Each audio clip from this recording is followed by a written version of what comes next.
Саламатсыздарбы? Биринчи радиодо күндүн темасы уктуруусу. Студияда Назира Молдокулова, режиссеру Айжан Нурумбаева. Өткөн жуманын соңу 20 ноябрь балдардын укугун коргоонун бүткүл дүйнөлүк күнү белгиленди. Бул датага карата Бишкектеги балдарды коргоо борбордук коомдук бирикмеси «Бала күлсө аалам тазарат» аттуу акцияны жүргүзүүдө. Бүгүнкү уктурууда эмне үчүн балдар чоңдордун зордук зомбулугуна кабылып келет? Аларга канткенде бактылуу балалыкты тартуулайбыз деген суроого жооп издеп көрөбүз. Студияда балдарды коргоо борбору коомдук бирикмесинин социалдык кызматкери Таалай Жакыпов. Саламатсызбы? Урматтуу радио угармандар, сиздер дагы биздин маекке жигердүү катышуу мүмкүнчүлүгүңүздөр бар жана биз сиздер дагы чакырмакчыбыз. Байланыш телефонубуз 65 66 04 39 21 90. Андан тышкары тема деген сөздөн баштап 35 35 кыска номерине СМС жазып жөнөтсөңүздөр дагы болот.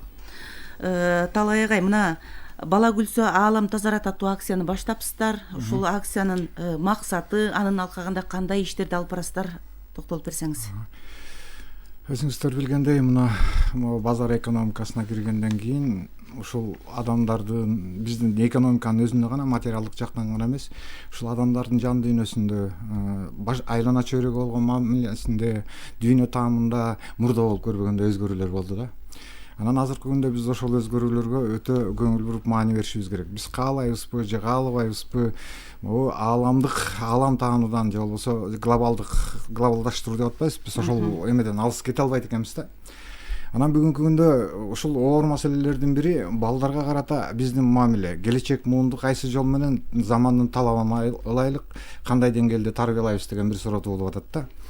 Бул суроонун туулушунда бир себеби биз айтып атабыз, жанагы экономикалык кыйынчылык, биз азыркы күндө жүрөбүз, ушу жакырчылык калктын жарымынан көбүнө жакырчылык ээ болуп калды деп, жакырчылыктын катмарына өтүп калды деп. Ушундай шартта биринчи кезекте балдар, анан биздин жана кары картаңдар, пенсияда чыгып аткан адамдарыбыз өтө көбүрөөк мындай бир кыйын кырдаалга туш болуп калып атышат да. Анан биздин азыркы өткөрүп аткан акциябыздын да негизги максаты ушу балдарга карата, балдардын келечеги үчүн, ошолордун таалим тарбиясы үчүн бир жагымдуу жагдайды түзүп берүүнү эмне болгон күндө да өз колубузга алсак деген оюбуз бар да.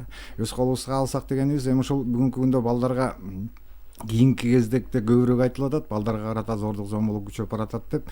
Эми ошол зордук зомбулукка басым жасабай биз кайра эменин темасы айтып тургандай, бала күлсө аалам тазарат деп атпайбызбы? Бала канчалык жагымдуу чөйрөдө өсүп өнсө, канчалык түрдө бир жактыруу менен мамилеге дуушар болсо, ошол бала келечекте эң мыкты, мындай бир таланттуу, айталык, жөндөмдүү, колунан келген, маңдайы жарык бир адамдар келип чыгат эле деген ой да. Анан ошого карата биз ошол бала күлсө аалам тазарат деген өзүнчө бир иш-чара өткөрүп атабыз. Мунун максаты ошол балага таалим тарбия берүүдө, баланын келечегине кам көрүүдө биз кандай ыкмаларды колдонушубуз керек, ошол эле мезгилде зордук зомбулуктун кандай натыйжалары, таасири бар деген суроолордун үстүндө коомчулукту кичине бир ушул суроолорго коомчулуктун көңүлүн буруу болуп саналат да, негизги максат. Акция канча убакытка уланат, кайсыл аймактарда өтүп атат? Эми бул акция биз мындайда көбүнчө Бишкектин аймагы деп айтсак болот, себеп дегенде биздин коом балдарды коргоо борбору ушул коомдук бирикмеси Бишкектин гана аймагында иштейбиз, бирок ошол эле мезгилде массалык маалымат каражаттары аркылуу, радио, телевидение, газета, журналдар аркылуу ушул республиканын баардык эле аймактарын камтып кетсекпи деген оюбуз бар да.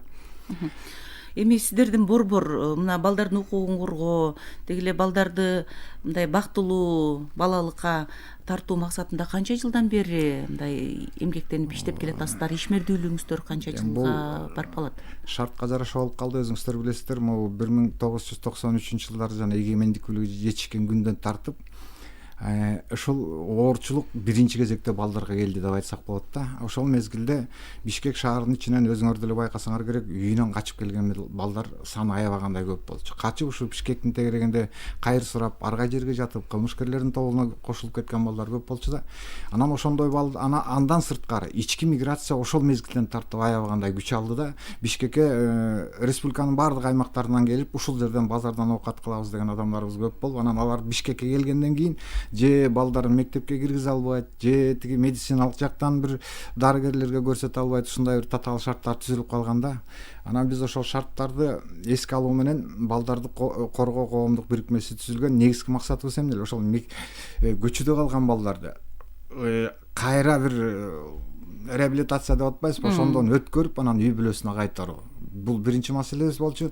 Экинчи маселе ошол таптакыр эле мектепте окубай, көчөдө калып, анан жана иштөөгө аргасыз болгон балдарды, ошол балдарды кайра базардан алып чыгып, иштеп жаткан жеринен алып чыгып, мектепке кайра билим берүү системасына кайра кайтаруу болчу.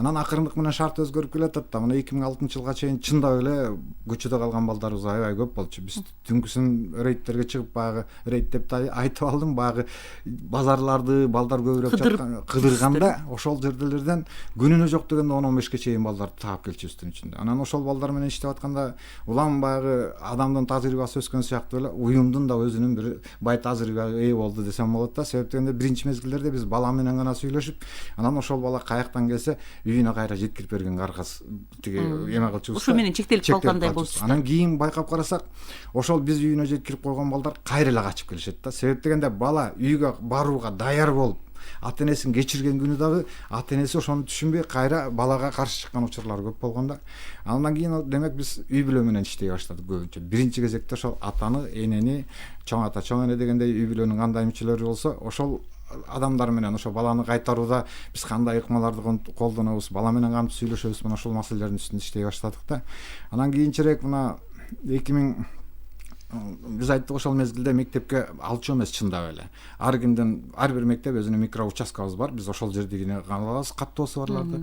Каттоосу жак балдарды биз эч кандай мектепке ала албайбыз деп. Анан окубай калган балдар көп болгондо, анан негизги максат ошол мектеп билим берүү системасында ушул көз карашты өзгөртүп, Кыргызстандын жараны болгондон кийин, кыргыздын баласы болгондон кийин, вообще эле Кыргызстанда төрөлгөн бала болгондон кийин кайсы гана мектепте болосун билим алууга укугу бар. Конституциянын өзүндө ушундай жазылган. Анан ошону механизмдерин ишке ашыруунун үстүндө иштей баштадык да. Мында жанагы көбүнчө мектептин директорлору, мугалимдер, айталык көчө башчылар, квартальный, жергиликтүү бийлик, анан райондук администрация деп атпайбыз, мына ушулар менен көбүрөөк иш жүргүзүп аттык да. Анан бүгүнкү күндөгү биздин негизги максат келечектеги жанагындай татыктуу, маңдайы жарык, бир ачык, билимдүү балдарды тарбиялап, биздин эртеңки Кыргызстандын келечеги үчүн кам көрүш үчүн ошого карата ошол биздин таалим тарбия берүүгө болгон көз карашыбызды аз да болсо өзгөртүү. Анан ошого карата мектеп болобу, жамаат болобу, ошо жамаатты тартып балага тарбия берүүдө, ошо жамааттын деңгээлинде турмуштук кыйын кырдаалга кабылган үй бүлөлөрдө, турмуштук кыйын кырдаалга кабылган балдарды ошол кыйын кырдаалдан сууруп чыгып, жамааттын татыктуу мүчөсү катары өзүнүн ордун таап берүүгө аракет кылабыз деген оюбуз бар да. Азыр бизге байланышка чыккан угарманыбыз бар экен. Угармандардын эсине салып коелу, урматтуу радио угармандар. Бүгүн биз эмне үчүн балдар чоңдордун зордук зомбулугуна кабылып жатат, балдарга канткенде бактылуу балалыкты тартуулайбыз деген суроонун тегерегинде маек куруп жатабыз. Студияда Балдарды коргоо борбору коомдук бирикмесинин социалдык кызматкери Таалай Жакыпов. Байланыш телефонубуз 65 66 04 39 21 90. Сиздер дагы маекке катышып өзүңүздөрдүн айлана чөйрөңүздөрдө болуп жаткан, сиздер көрүп аткан маселени болсо айтып ортого салыңыздар. Угарманыбыз байланышта бар. Саламатсызбы? Саламатсыздар. Угуп жатабыз. Талай мырза, мен сизге суроо берели, иним чыгарсаң, мен Талас областынан болом да, Акчай айыл өкмөтүнөн, атым Рахат. Акчай айыл өкмөтүн жазып алсаң жакшы болот эле. Мындайда биздечи айылда билесиң, айыл жергесинде бактар кечке чейин айылда балдар кечке чейин иштейт. Кечке чейин иштейт. Анан мен өзүмдүн мындайча айтканда огородум аябай чоң да. Анан ошонун жартысына келип бактар. Түндө караңгырда свети жок футбол ойношот да. Анан сүйнөсүң, жакшы болуптур, сандалып тияк барбай. Эми биздечи мындайда бизде көп эле балдар мындай заводко кирип кетти. 3-класс, 2-класстын балдары заводко барат, сенесиңби? Анан быйыл шайлоого жакын ушу жанагы ата мекен партиясы биздин мектептин алдына чоң стадион курду. Эми балдардын сүйүнгөнүн айтпа. Анткени мен ишим албай элек да барчы. Анан сүйүндүк барса элечи, сүйүндүк жакшы болдуга деп. Ошон 60% бүтүп калган да. Силер голос бербей койдуңар, силерден биз 80 эле голос алдык. Силердин эмне керегиңер бар да? Таштап салышты. Курбайбыз, керегиңер жок депчи. Анан эми ушу балдардын сагын сындырып койду. Биз сүйүнгөнбүз, балдар сандал ар жака ойнобой, даватка кирбей. Эми Кыргызстандан деле дүйнө жүзүнө тараган бир футболист чыгат болуш керек. Биз мен именно эсим алдында балдар ойнойт да. Ушул талай мырза, ушул талай инем ушуну бир мен айлык бөтүн андай акча жок, өзүнүн себестоимосу 1,5 миллион экен да, бул 60% өргүтөбүштү да. Анан балдардын жаман шагын сындырды. Мен 14 жашта балам айтат, мама, депутаттар ушундай болобу, калп сүйлөйбү дейт да, мына ушу анан көрмөк туруп мындайча айтканда ыйлап калышты. Чынын эле айтыш керек. Эми сүйүнгөндөрүн айтып ошону баштагандачы. Анткени айыл кергесинде же клуб кылышпайт бакыштар. Кечке чейин новыя, анан тигилчеп кечинде ойношот, ойноп турган стадионубуз бүтпөй калды. Эми ушул депутаттардын ушул кылган ушул эл укса экен, уят да бул чей балдардын шагын сындырып коюп. Анан каяктан күлөт ушулчу. Сиздин айткандарыңызга мен толугу менен кошулам. Бул жанагы партияда убада берип коюп аткарбай коюп аткандыгы бул биздин саясий маданиятыбыздын эң эле төмөндүгү да. Бул бир, экинчи жагы ушул балдарга мамиле жасоодо жана башында эле айтпадым, ушунда кыйын кырдаал, турмуштук кыйын кырдаалда биринчи кезекте бала менен жана карып калган картаңдарыбыз, ата энебиз ошолор кыйналып калышат да. Анан ошолор аларды эстен чыгарып койгондугу бул өтө өкүнүчтүү. Мына Атамекен саясий партиясы деп айтып атасыңар, муну массалык маалымат каражаттары боебу, кай жерде болобу, бул жөнүндө көбүрөөк айтып жүрүш керек. Себеп дегенде эл уже азыр түшүнө баштады. Азыр түшүнө баштаганды ошол саясий партиянын деңгээли кандай экен. Ошол саясий партияда бизге депутат болобуз деп келген адамдардын адамдык деңгээли биринчи кезекте. Анан саясатка, өзүнүн мекенине, эл жерине болгон көз карашы кандай экен, ушуну өзү далилдеп турбайбы. Биз демек мындай депутаттардан алысыраак болгонубуз жакшы болот го деген ойда. Анан жана сиз айтып кеттиңиз, ушу биздин эмеде тиги айыл өкмөтүндө каражатыбыз деле анчалык жок болуп атат деп. Анын артуура айыл өкмөтүндө каражат бул жерде балдарга тарбия берүүдө, балдарга бир мамиле жасоодо, балага бир коопсуздук жагдай түзүп берүүдө айыл өкмөтү деп жергиликтүү бийлик гана аракет кылбастан бул жерде жалпы ошол силердин айылдагы жамааттын ар бир аракет кылыш керек да. Ошол балдардын жүрүм турумуна ар бирибиз эгерде көз салып, биз айтабыз да, жана аалам деген бир бүтүн дүйнө, бир биримдик. Анан ошол жерде бир бактын дарагын кыя турган болсок, анда ааламдын жан дүйнөсү зыркырайт, жүрөгү зыркырайт деген сыяктуу. Анан жанагы азыр балдардын жүрөгүндө бир оор нерсе калып калды да. Ушул депутат ушундай болобу деген. Мунун өзү келечекке аябагандай чоң таасирин тийгизет деген ойдомун да. Себеп дегенде ошол бала анда уже ушундай бир көз караш пайда болду. Азыркы күндөн баштап депутат болгондон кийин демек карабай кетсе болот экен. Элдин астына берген убаданы аткарбай койсо болот экен деген бир ишеним ошол балада калып алып калды да. Эми ошол ишенимди чыгарыштын өзү бул өтө татаал нерсе. Талай мырза, мына сиз жогоруда айттыңыз, 2006-5 жылдарга чейин көчөдө үйүнөн качкан балдар абдан көп болуп кеткен, мектепке барбаган балдар көп болуп кеткен деп. Тилекке каршы мына быйыл дагы мугалимдердин съездинде президентибиз дагы белгиледи, Билим берүү министрлиги дагы айтып атат, мектеп партасына барбаган балдардын саны 80 миңге чукулдап, тийди качта окуп аткан балдар бар экен деген. Демек, баары бир деле бүгүн ушу мектеп партасына тартылбай аткан балдар бар экен да, көп экен да ал турсун. Саны көп, бирок бизди бир кубандырып турган нерсе ошол мектеп партасына тартылбай калган балдарды ушунча бар экен деп мойнуна алып аткан бийлик рахматты. Мурда таптакыр мунун мойнуна алчу эмес да. Окубайган бала деген жок болчу да. Эми мына азыркы мезгилде мен канчалык деңгээлде билем, ар бир айыл өкмөтүндө болобу, ар бир мектептин өзүндө болобу, ушул окубай калган балдардын санын так аныктап, анан ошону тиги мектепке тартуу боюнча иш чаралар жүрүп атат. Эми бирок канчалык деңгээлде жүрүп атат, биз Бишкектин аймагында иштейбиз, анан ар жак эмени биле албай атабыз да. Бишкектин мисалында айтканда, анын айлана чөйрөсүндөгү жаңы конуштар мисалында айтканда, Бишкектин мисалында айтканда деле канчалык деңгээлде мына бизде ички миграция ушунчалык тез жүрүп атат да. Анан кээде ойлоп калабыз да, жана айылды бир сыйра кыдырып, ошол жерде демилге топтору деген бар бизде ата энелерден түзүлгөн. Ошол эле жерде квартальный көчө башчылары менен атайын ушул боюнча тренингдер, сабактар өткөрүлгөн. Анан бир сыйра кыдырып чыгып, баары бир балдардын баары мектепке киргиздик деп чечим кабыл алгандан кийин дагы сентябрдын 15-inde эле кайра 20 бала пайда болуп калат. Бул эмне жөнүндө айтып атат? Бул жерде именно жанагы ата эненин өзүнүн жоопкерчилиги үчүн азыраак болуп атат да. Именно ушул сабак башталгандан кийин сентябрда тияктан окутпайт, анан ноябрда, декабрда анан бияка көчүп келишет семьясы менен.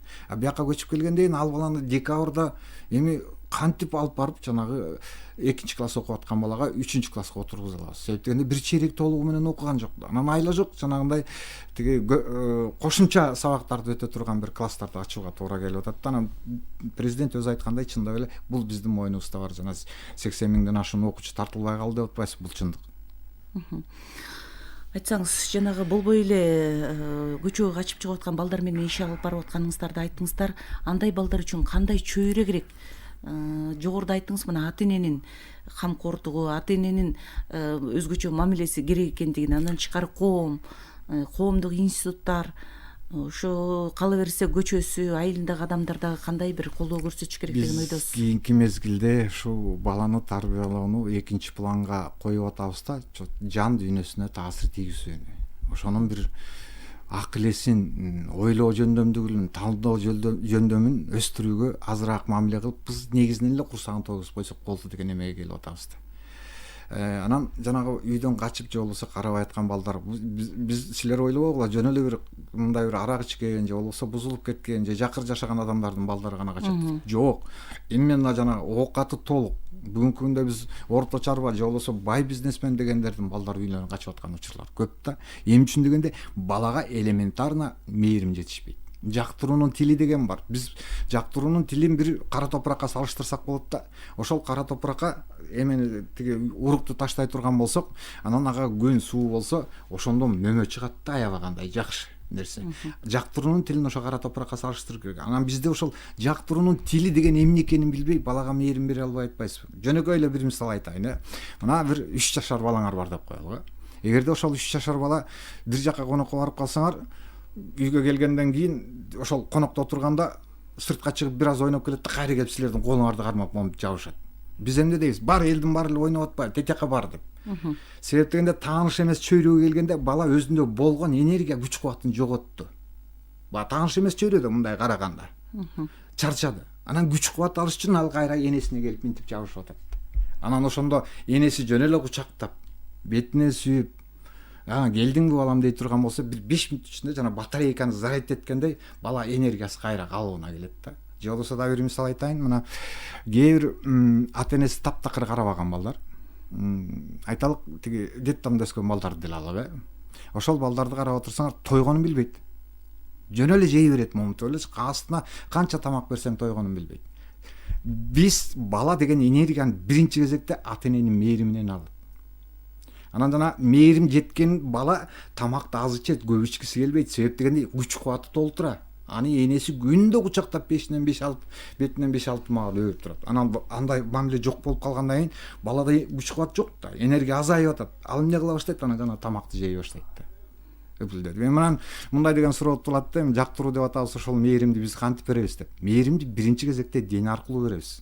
Жан дүйнөсү аркылуу, жана кучактап, өп атпайсызбы? Андан кийин көз карашыбыз аркылуу беребиз. Андан кийин барып анан жана акыл эс айтып, эмне кылып, жыруу сөз айтып, сүйлөө менен берип атабыз деп атабыз. Эми мына биздин ата энелерди кээде карап отурсаң, мындай да, биздин балдарыбыздын көбү, кыргыз балдарда чындап эле көбүрөөгү жалтаң да, көзгө кишинин көзүн тике карай албайт. Мындай карап койсоң, башын көзүн ала качып турат. Андай киши менен ошол чоңойгондо ошол адат калат. Анан андай киши менен кимдир бирөө мамиле түзө албайт. Бул кылмыш берби же, эмнеден коркуп атат? Көзүн минтип эле отурса. Эмнеден келет ал? Мына 2-3 жашар жаңы төрөлгөн баланы биз алганда карап турсаң, эненин көзүн карап турсаң, ушундай бир мээрим төгүлүп карайт да, жана балаңчы. Анан кийин эле бир 4-5ке чыгып калгандан кийин, бала кичине баларга жарап калгандан кийин, баланын көзүнө баягы мээрим менен мен сени жакшы көрөм деп караш деген жок. Көздөн мээрим чыкпай калат. Акмак сени карап туруп көрсөтөм. Заар чачып карай баштайт да, жана урушуп. Заар чачып карай баштаганда, ошол заардан жыландын уусундай болгон заардан бала көзүн ала качат, ал жатат болуп калат. Ушундай нерселер бар да. Анан ошого бизде мына эртең менен базарды карай кетебиз же жумушка кетебиз деп туруп анан балага көңүл бурбай аткан ушул болуп атпайбы? Урматтуу радио угармандар, бүгүн биздин студияда Балдарды коргоо борбору коомдук бирикмесинин социалдык кызматкери Таалай Жакыпов. Байланыш телефонубуз 65 66 04 39 21 90. Бизде угарманыбыз бар. Саламатсызбы? Саламатсызбы. Угуп жатабыз. Аябай жакшы теманы сүйлөп атасыздар. Ушундай темалар көп болсо жакшы болмак. Мен бир ойду айтып кетейин деп аткам. Өткөндө көлгө кетип баратып, бир кагазды коюп, тиги эмеден токтоп калдым да, токмоктон.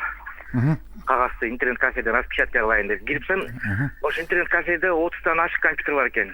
Эми ошол экини бир 2 компьютер бош. Калган бүт 2ден 3төн бала, кулактарына наушник.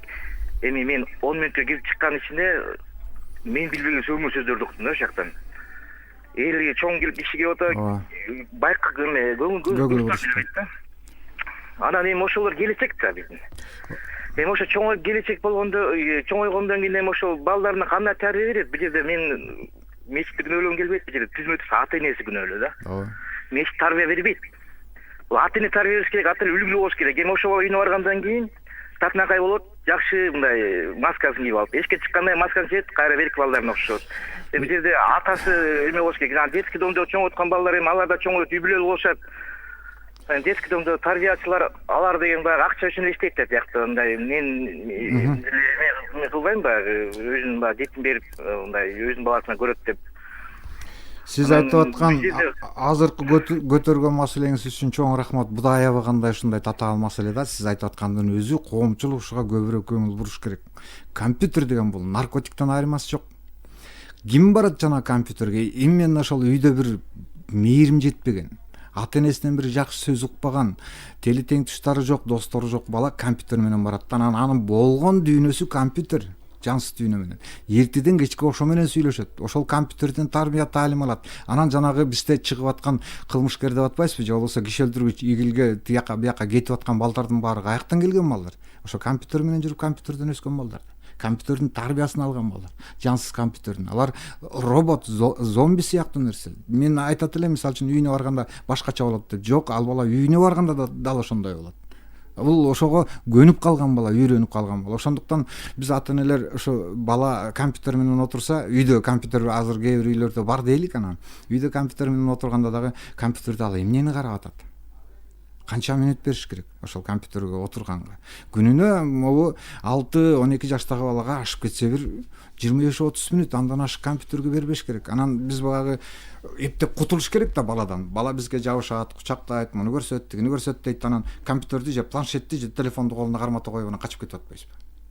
То есть биздин ата энелик милдетти биз аткара турган нерсенин баардыгын жансыз компьютердин колуна берип атабыз. Анан бизде ошол сыяктуу жана боорташ жансыз, жан дүйнөсү жансыз болгон балдар келип чыгат. Талай мырза, андан чыкарымына бүгүнкү күндө балдарды өтө эле мындай жүктөп жиберип аткан жокпузбу? Мектептен тышкаркы кайра чет тилдерде, андан дагы бий кружогуна, анан дагы башка ушундай колун бошотпой, анын мындай өзүнүн каалаган нерсесин жасоого убакытын калтырбай пайдаланып аткан ата энелер да бар да. Бул да өтө балдардын мындай психикасына туура эмес таасир бериши мүмкүнбү? Айталык жөнөкөй эле бир нерсе, бир эле мисал айтайын да. Мына ата энелер биз өзүбүз жетпей калган нерсеге биздин балабыз жетсе экен деп тилейбиз да.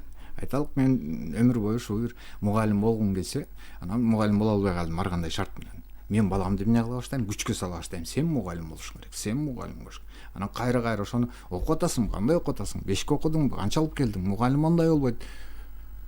Баланы тетиги кичинекей кезинен тартып эле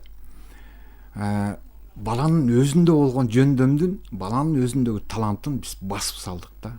Анан жана орто саар врач, орто саар мугалим, орто саар тарбиячы биз ошол жактан чыгат да. Демек өз каалаганыбызды таңуулап атабызбы балдарга?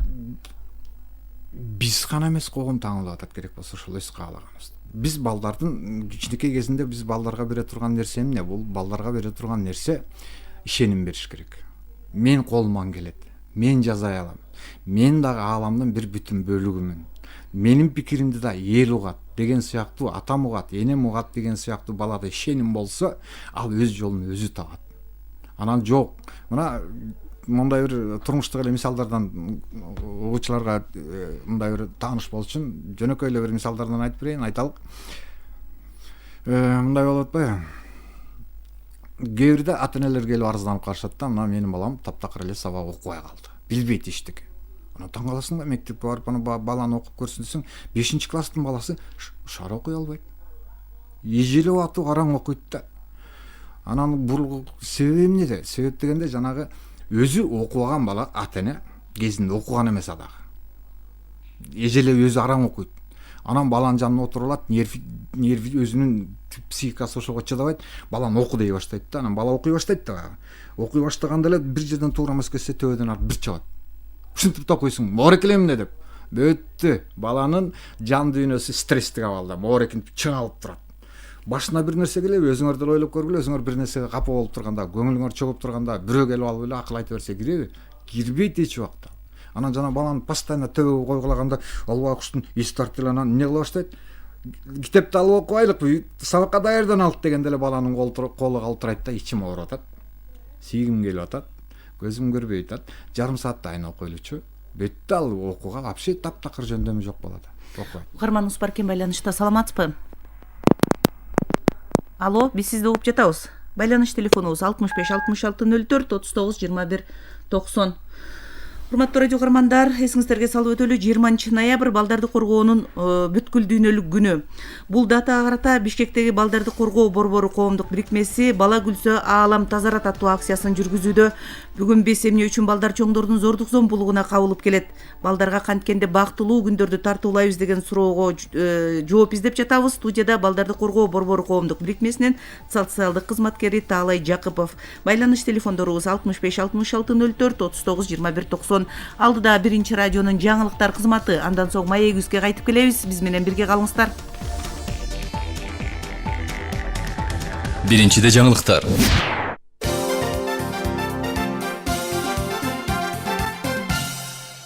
Саясат.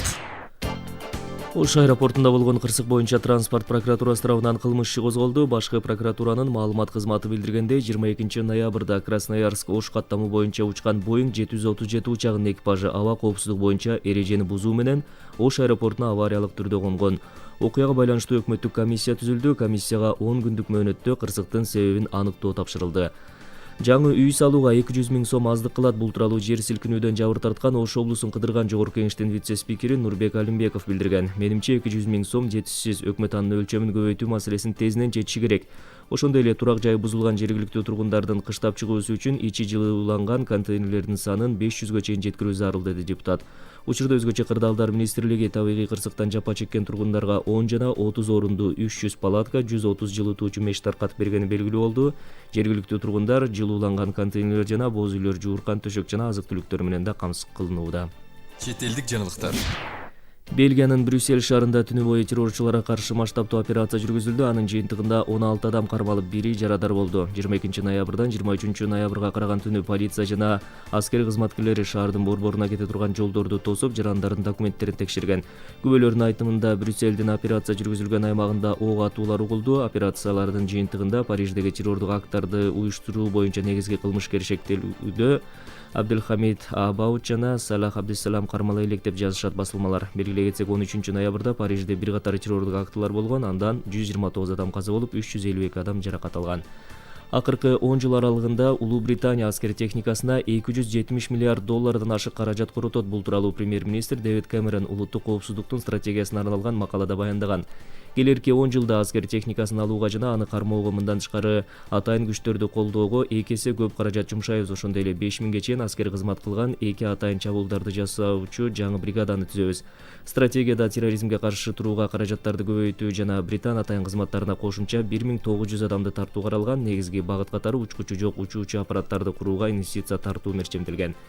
87 жаш курагында Түштүк Кореянын мурдагы президенти Ким Эн Сам көз жумду. Ал өткөн жуманын 5-шемби күнү саламаттыгына байланыштуу ооруканага жаткырылган болчу.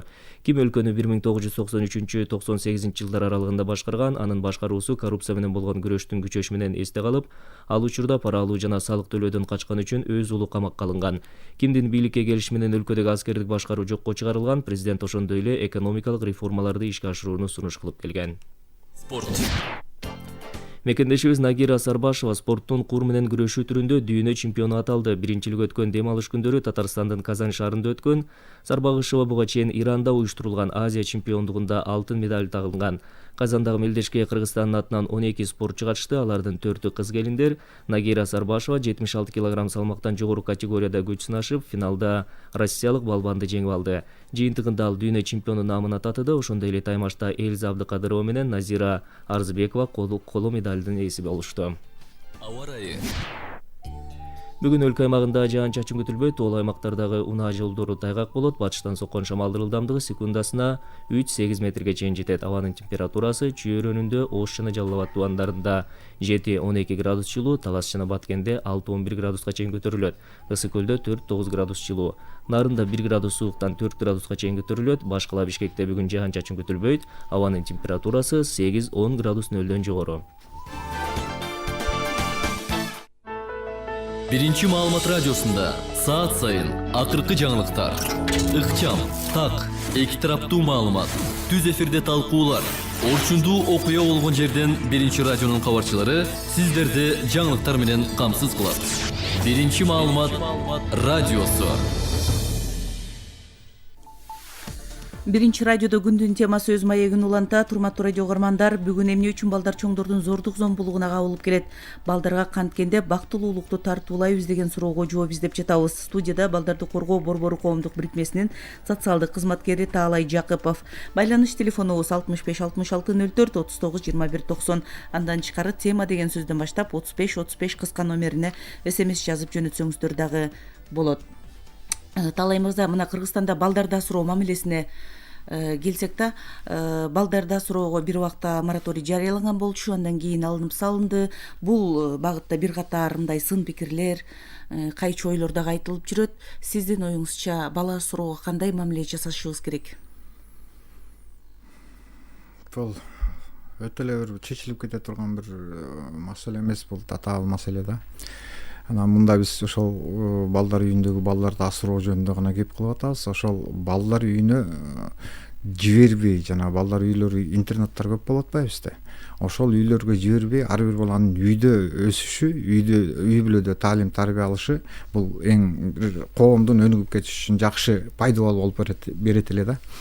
Анан могу жерде ушулга кирердин астында мен бир кызыктуу бир нерсени айтайын дедим эле да. Менин өзүмдүн оюм, биз балага тарбия берүүнү бала төрөлгөн күндөн баштайбыз деген ой бар да. Анан ошолду көз карашты мындайча өзгөртүп, баланы тарбиялоо бул ошол 2 жаш бири-бири менен сүйлөшүп жүргөн кезден башталат деп айтсам болот эле да. Себеп дегенде жана ташталып кеткен балдар болот да, тиги жерде турган балдардын көпчүлүгү эле. Эмнеден улам ташталып кетип аткандыгы бул өзүнчө бир татаал маселе да. Анан ошон үчүн мен айтайын дегеним, атайын үй бүлө түзүү деген эмне вообще? Үй бүлөнүн аткарган милдеттери, балага кандай мамиле жасайбыз деген сыяктуу нерселерди мурда ар бир бала өзүнүн үй бүлөсүнөн таалим тарбия алчу. Анда бизде кенен үй бүлө эмес беле, чоңураак, жанагы айтып аткан ал жерде чоң атасы бар, чоң энеси бар, агасы, жеңелери бар. Анан ошолордун бири-бирине жасаган мамилесин көрүп, анан үй бүлө мындай болуш керек экен деген адам тиги кийинки жаштарда ой пикир пайда болчу да. Тилекке каршы бүгүнкү күндө андай болбойт. Ар бир экинчи үй бүлө ажырашып кетүүгө ошол ажырашып кетүүнүн себептери мында мен 90-жылдарда как раз ошол маалда төрөлгөн балдар. 85-80 жылдары, анан 90 болуп кетип атпайбы? Ошол жылдарда төрөлгөн балдардын баардыгы, көпчүлүгү азыр ажырашып атат да. Себеп дегенде бул балдар кезегинде мээрим алган эмес үй бүлөдөн. Жактыруу деген болгон эмес үй бүлөдө. Үй бүлөдө таалим тарбия деген таптакыр эле 2-3 тетиги 4 планга түшүп калган да. Мындай эле бир жөнөкөй мисал айталык. Могу жаштардан азыркы күндө 19-18 жашында, 18-ге жетпей эле 16 жашында турмушка чыгам деген кыздар, үйлөнөм деген балдар көп. Алар бири-бирин сүйүп калды, жактырып калды деп айтасызбы? Жок. Алар жашоого даярбы? Жок. Маселе эмнеде болот? Маселе ошол үй бүлөдөн жактыруу көрбөй, дайыма атасынан тил угуп, анан апасынан таяк жеп жүргөн кыз, үй бүлөдөгү атасы менен энеси дайыма урушуп турса, аны көргөн кыз көргүсү келбейт да, жадап бүтөт. Ал эмне кылыш керек? Ушул жерден чыгып эле бир жака кетип калсам дейт. Эптеп эле ушул 10-чу классты бүтсөм, анан үйдөн кетип калсам болот эле. Тажадым ушундан деп. Бар да, толтура бул факт. Тажадым ушундан дейт дагы, ал жакшылыкты, мээримди, үйдөн албаган мээримди каяктан издей баштайт?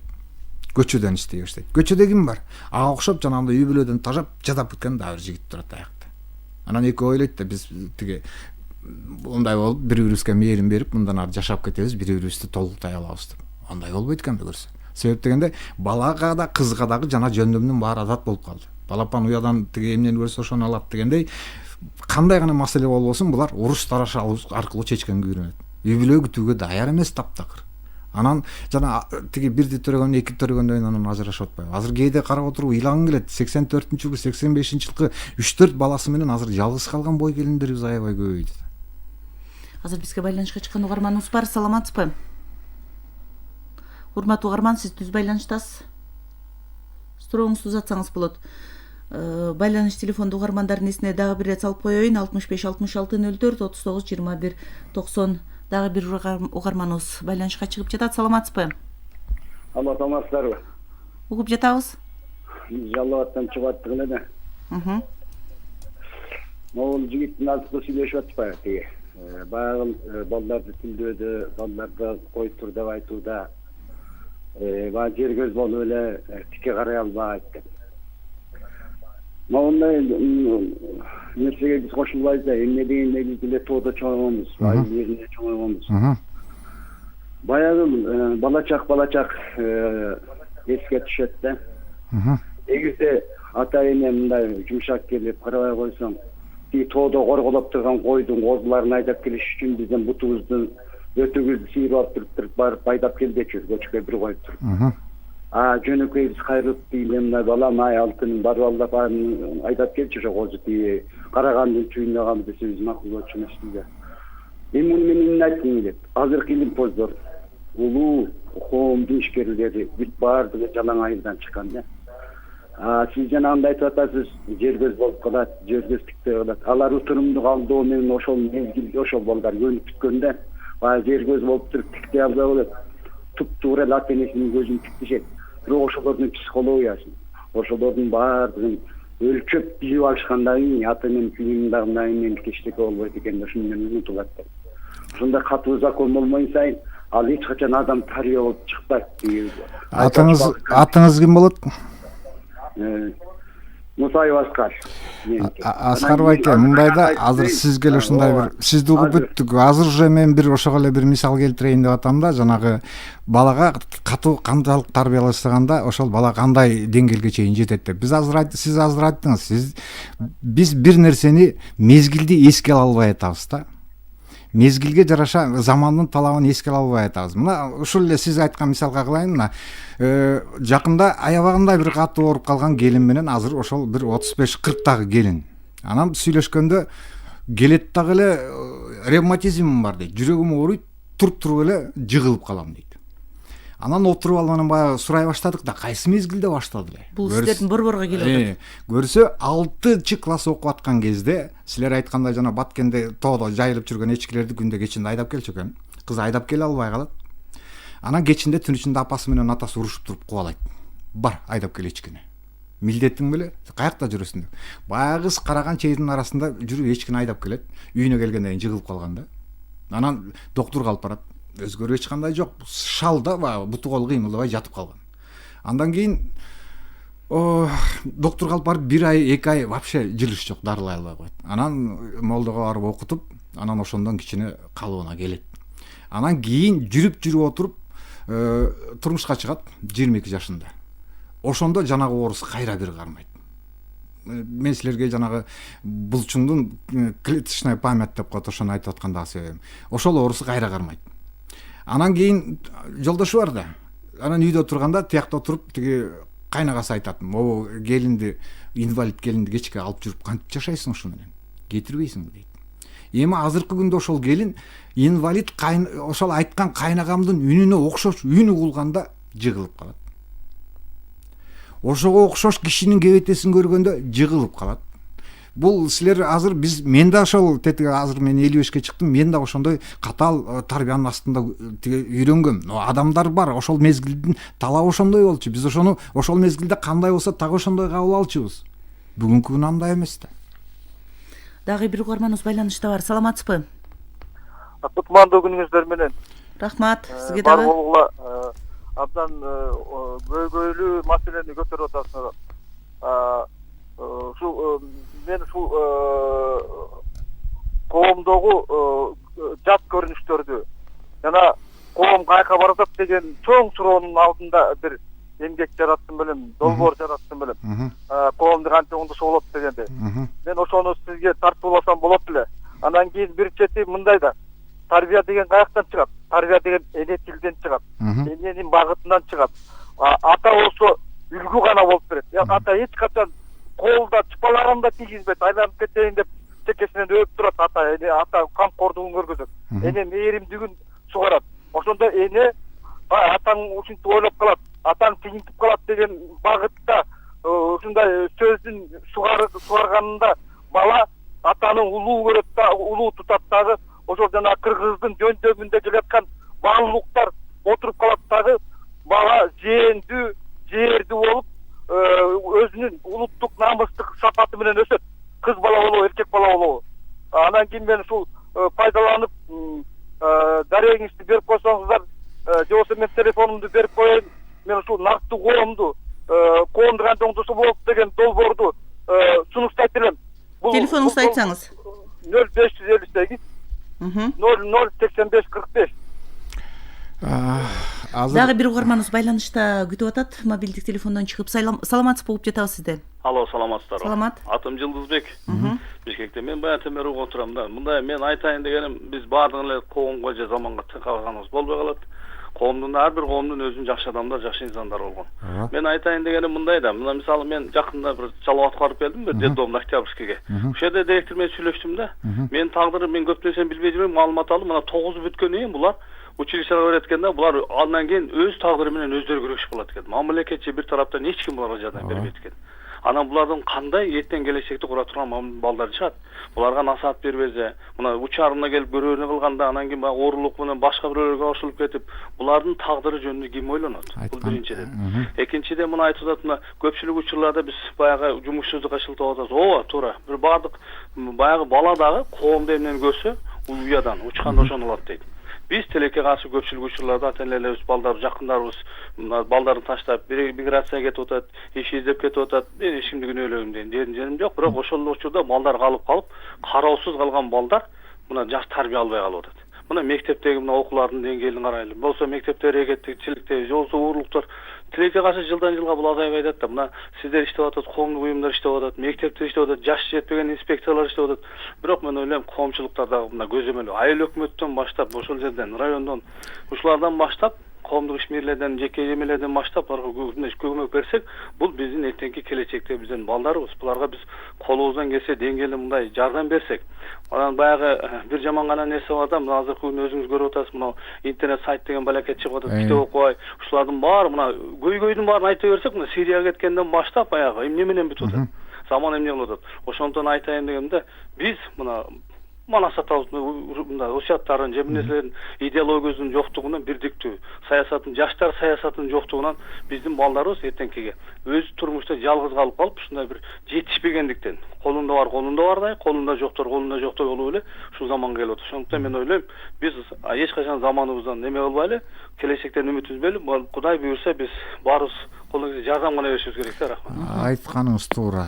Толугу менен 100%. Анан бул жерде бир айта турган нерсе, биз ар ким биринчи өзүнөн башташ